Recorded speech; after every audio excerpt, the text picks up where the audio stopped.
Start streaming. Let's see if it's going to work this time, guys. We're giving it a shot again.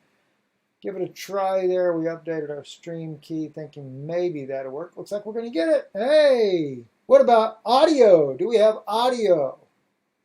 That is so weird how things get changed in your computer. You know, I had a completely different stream key and I've never changed it. What channel did they set me up on to go stream at? All right, so everybody's, all you guys can hear okay? Thank you, Tracy. All right. Yes, you guys sound too. All right, great. All right, now, no echo. That's even better. Hearing you loud and clear. Great. All right, now let's go over here. Let's get started where I wanted to start at here.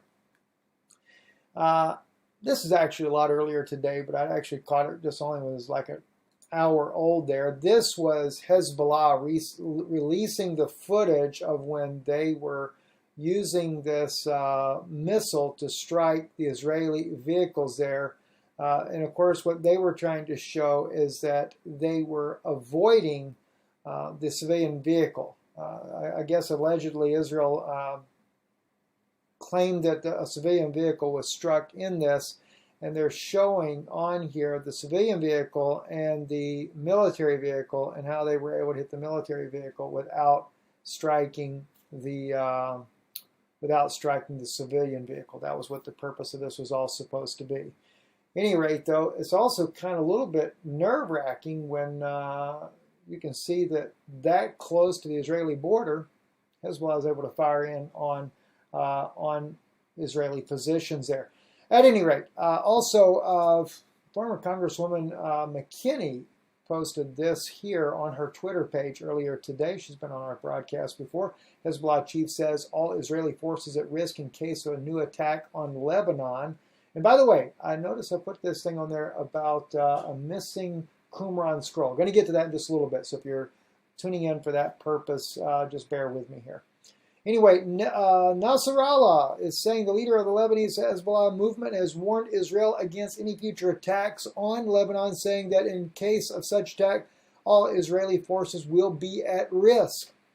Saeed Hassan Nasrallah made the remarks in a televised speech on Monday, saying that Sunday's operation by Hezbollah fighters in which an armored Israeli vehicle was hit was meant to send a message to Israel that if you attack, then all your border and forces will be at risk. Hezbollah's Sunday attack came in response to an Israeli air raid last week that killed 2 of its fighters in Syria. You know, let me go back to that real quick, that particular image there. You know what's interesting about this is when they show the system that's being used there, it almost looks like the American system.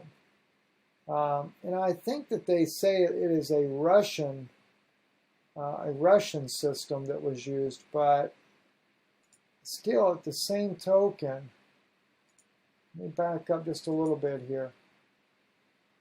Wow, you don't get a good enough glimpse of this thing to really make that statement for sure, but it almost looks like an American-made type. Makes me wonder if they didn't pick that up when they were over in Syria, seeing as the U.S. is so busy arming all the jihadists over in that region. Can't say, don't know, but anyway. Also, the Middle East Eye, how Netanyahu is using religion to shape Israel's election. Yes, he is. More and more, the only way Netanyahu can win is to bring in the ultra hard right Orthodox Jews into the ministry. And it says, although questions about imposition of religious laws on the general, hey, let me blow this up so you can really see this, guys. Let's see. Religious laws in the general public have always been a part of Israel's political discourse. The 17th of September election will be the first in which religious questions will top the agenda. How have all other issues, first and foremost, the occupation of Palestine has been pushed into the background? Avigdor Lieberman, once Benjamin Netanyahu's far-right ally, fired the opening shot after April 9th election when he refused to compromise with ultra-Orthodox parties and prevented Netanyahu from forming a coalition government.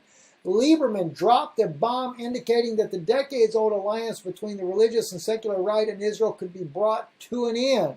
Ultra-Orthodox parties have not always been associated with the right wing, but cheap housing in the illegal West Bank colonies has lured them further and further in this direction. Whole point is they're going to bring it all together. Why? Because as we see here on Breaking Israel News, this whole issue with the Sanhedrin is really starting to take off as they are inviting the nations, the 70 nations, to join them for an animal sacrifice on the Mount of Olives, renewing Noah's covenant.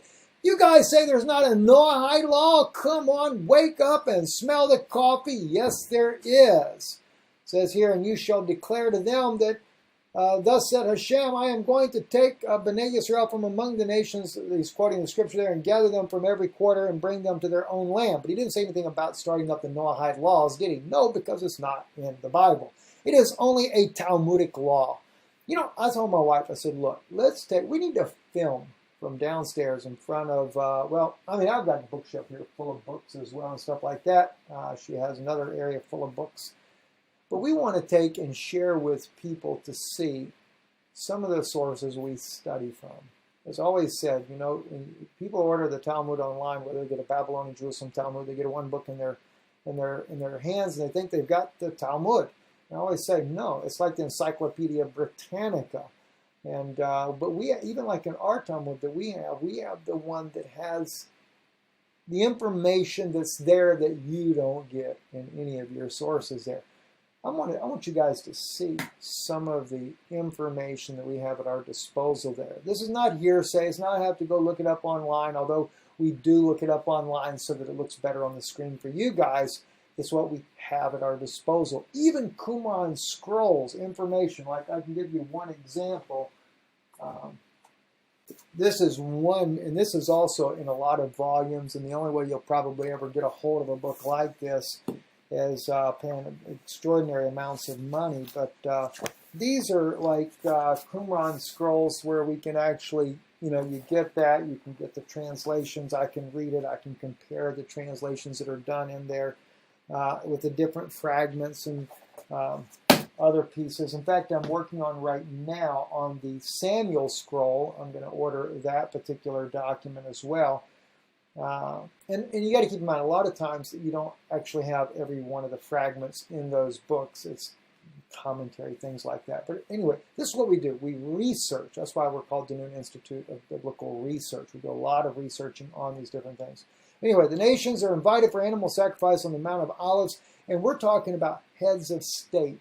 We're talking about, of course, there's not going to be 70 nations there, but they are gaining headway. September 25th, the anniversary day of which Jewish tradition holds the world was created. The Sanhedrin is holding a conference for the emerging organization of 70 nations. The conference will culminate in an animal sacrifice made by representatives of the nations on the Mount of Olives, in which they will renew the covenant made by Noah upon leaving the ark.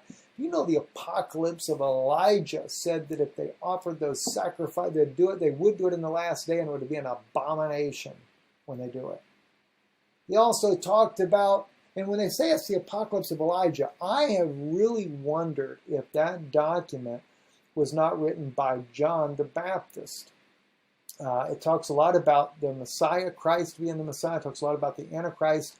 And of course, as Yeshua said, he was the Elijah that was foretold to come.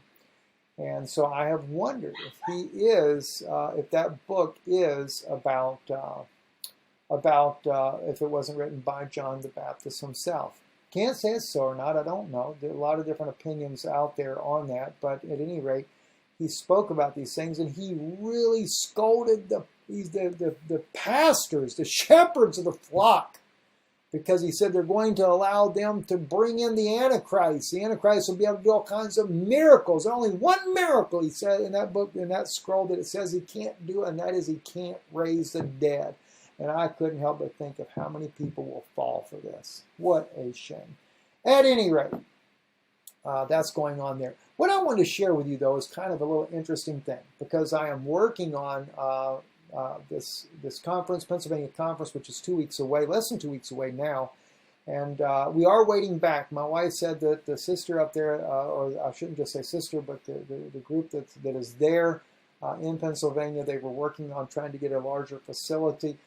We saw that right now, and of course, those of you where we said approved already in the comment section, you are approved to come, even if they can't change the venue. But they're trying to change the venue because we see in the comments on our website, IsraeliNewsLive.org, Pennsylvania conference there, we have 101 people that are wanting to attend the conference. And they're working on trying to get a larger facility because they're already, the group there is, I think, about 30 people in their group that is going to be there as well. So we're getting close to 150 people that would like to attend. So we're looking to see if that is possible. If so, I've already approved the comments so that we could see what we had. And then if we do get a larger facility, I will go back based on the first ones that have logged in there, and I will send a note in there to reply to each one of you approved. But if you already see on the website that I have put on there approved for 1 or for 2 or for 3, whatever your group may have been, then you are approved to go. And I just have not posted the address of the event yet because we're still waiting for that information as well. Anyway, it is the 14th of September, Athens, Pennsylvania. I wanted to share this with you because as I'm working on this, this path of the serpent, or the Nephlim might be a good way to put it as well, I am looking very deep in all different directions. I already know by God's grace all the way to the book of Revelation how Satan has been working his way through, coming up to the time where the Antichrist will actually gain power. By the way, I know some people thought, oh, Steve's leaning to Trump being the Antichrist or Jared Kushner being the Antichrist. No, I don't. Especially not Trump. Trump's bad enough as it is. But there is a place scripturally that I believe that the current administration is influencing, but I don't believe that they are the Antichrist at all. Not even Jared Kushner per se. As I did mention, there are some that do believe that he is.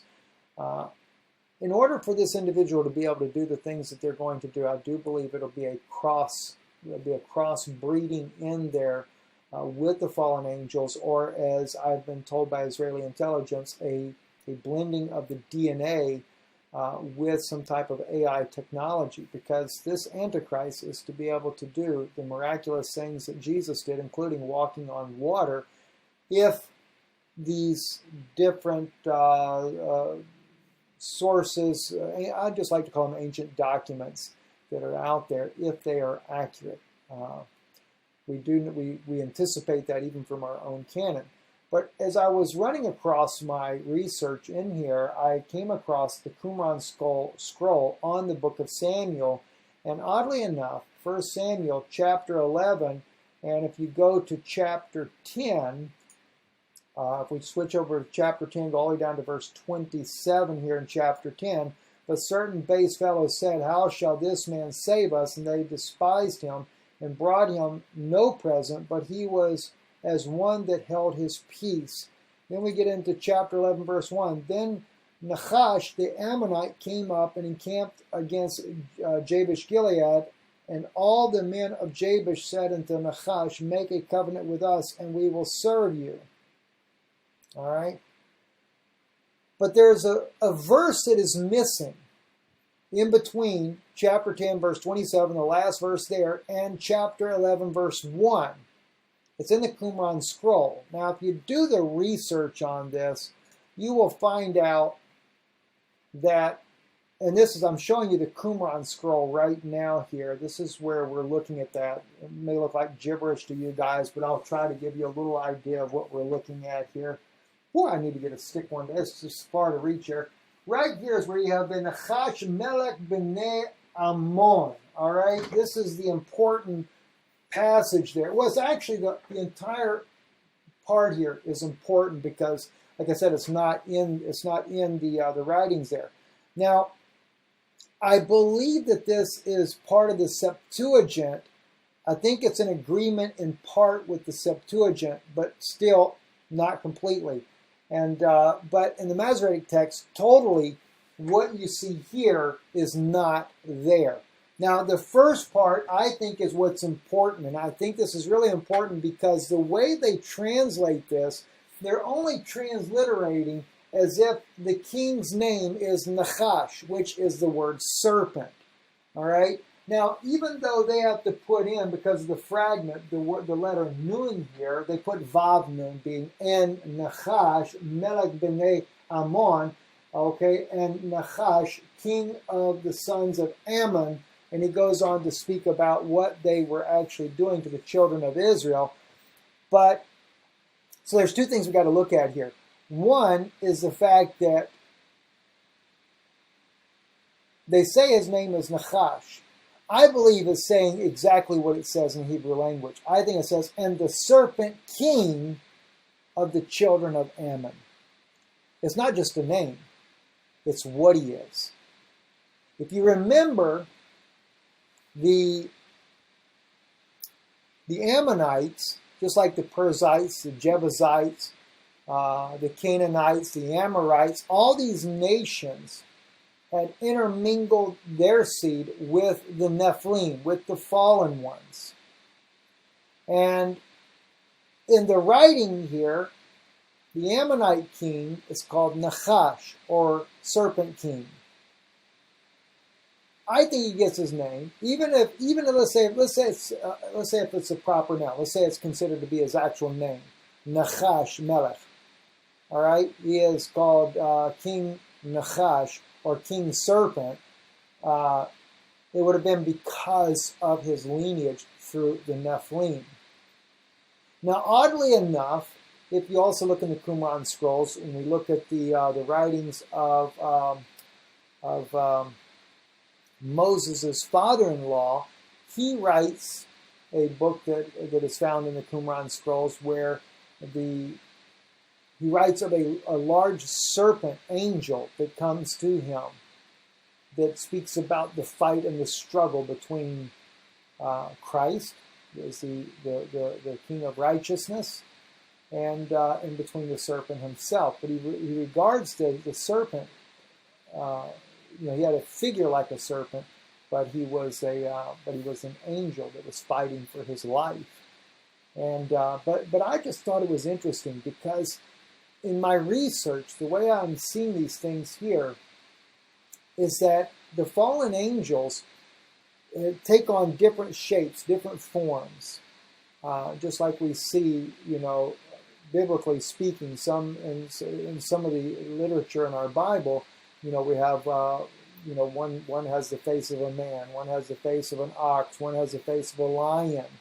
Okay, so it's not uncommon to see animal figures, biblically speaking. I'm not saying that these are the bad ones when I give these examples here.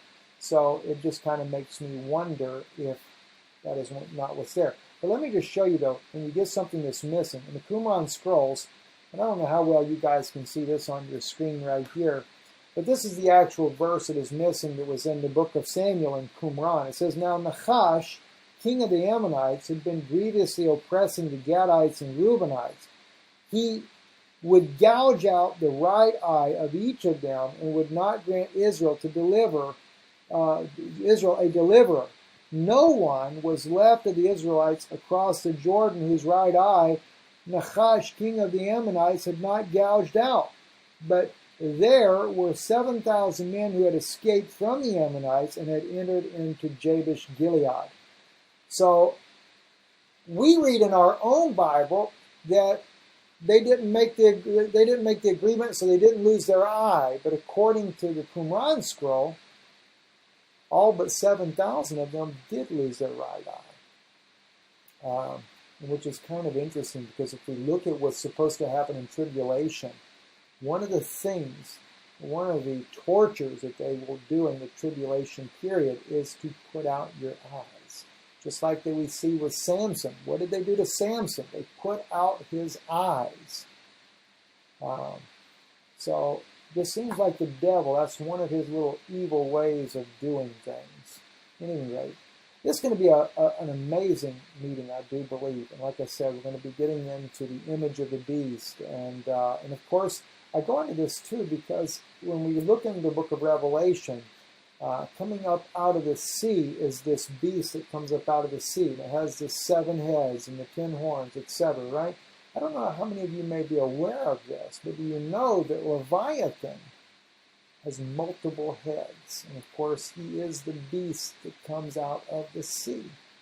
So it'll be an interesting time. Those of you that come to Pennsylvania, yes, I am going to make a DVD of this particular message. And I cannot release this on YouTube because it will be very graphic. So we are going to make a DVD of that particular broadcast. I believe on our Patreon channel, we'll be loading one of Yana's messages, but the other will be turned into a DVD as well. In fact, it will probably do the entire conference in the DVD. This message that I'm doing myself, though, will be 2 parts at the conference. And, of course, Yana will be doing 2 parts as well. And we never seem to get done in one day. So it's going to be a very, very lengthy day. At any rate, I have talked way too much. Let me just say good night to all of you. Laila Tov. Good night. And trust all is a blessing for you. And because we know so many of you guys would love to be there, so we definitely want to make sure you're aware of this information here. And because of what I'm going to be saying, I know it would be too risky to put it on air. So we'll make it into a DVD, and I hate selling things. It just really irritates me to do stuff like that. But I just don't know of a safe way to get it to you otherwise. And maybe eventually we'll try to put it up on, what's that channel called? BitChute. But I know a lot of people don't like to go on BitChute. I don't know, there's something, I guess, about the way you have to register, so that seems to be a trouble as well. So anyway, we'll just do a DVD, and maybe that way to bless people, and also because we need to get it in people's hands. All right, so good evening, all of you. Thank you for watching. Thank you for your support of the broadcast. Again, if you do want to come to the conference and you're able to, at least go to our website, IsraeliNewsLive.org, make a notation that you're interested in coming still. I'm hoping to know today or tomorrow. Of course, we're dealing with what is this hurricane going to do down here. I know that the models are saying it's not going to hit here, but I look at it and I kind of wonder. So, I still don't think, regardless of what it does, I don't think it'd be too big of an impact here where we're at here in Orlando. But we do thank you for your prayers, all of you that have been praying, and we appreciate that tremendously. So, but leave us a comment on the website on the Pennsylvania Conference if you are wanting to attend. That way, if there's going to be any more people wanting to come, we can see what size facility that might be able to be gotten. And if it couldn't get any larger, then we'll just have to leave it the way it is. I'm Stephen Benin with Israeli News Live.